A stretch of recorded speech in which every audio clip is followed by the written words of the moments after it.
ഉച്ചയ്ക്ക് 2 മണിയോടെയാണ് ഓമശ്ശേരി സ്വദേശി അബൂബക്കറിന്റെ ഭാര്യ ഹഫ്സത്ത് ആൺകുട്ടിക്ക് ജന്മം നൽകിയത്. നിസ്കാര സമയം അറിയിക്കുന്നതിനുള്ള ബാങ്ക് 5 തവണ വിളിക്കാതെ കുഞ്ഞിന് മുലപ്പാൽ നൽകാൻ പാടില്ലെന്ന് പിതാവ് നിർബന്ധം പിടിച്ചു. അങ്ങനെയെങ്കിൽ 24 മണിക്കൂർ കാത്തിരിക്കേണ്ടി വരും.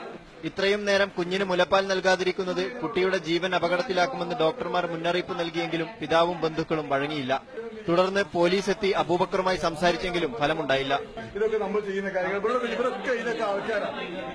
വെറുതെ ഒരു സംഭവമാക്കി ഉണ്ടാക്കിയല്ലേ. കളന്തോടുള്ള ഹൈദ്രോസ് തങ്ങളുടെ നിർദ്ദേശപ്രകാരമാണ് മുലപ്പാൽ നൽകാതിരിക്കുന്നത്.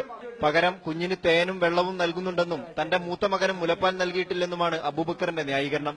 മുലപ്പാൽ നൽകാതിരിക്കുന്നത് കുട്ടികൾക്ക് നിർജ്ജലീകരണം ഉണ്ടാക്കുമെന്ന് ഡോക്ടർമാർ പറഞ്ഞു. ഒരു കുട്ടി പ്രസവിച്ചിട്ട് 24 മണിക്കൂർ അതിനെ ഫീഡ് ചെയ്തില്ലെങ്കിൽ അതിന് മരണം വരെ സംഭവിക്കാനുള്ള സാധ്യതയുണ്ട്. ഷുഗറിന്റെ അളവ് കുറഞ്ഞു പോകും, നിർജ്ജലീകരണം വരും, ശരീരത്തിൽ വെള്ളത്തിന്റെ അംശം കുറഞ്ഞു പോകും. അബൂബക്കർ വാശി തുടർന്നതോടെ ഇവരെ ആശുപത്രിയിൽ നിന്നും ഡിസ്ചാർജ് ചെയ്തു. മീഡിയ 1 കോഴിക്കോട്.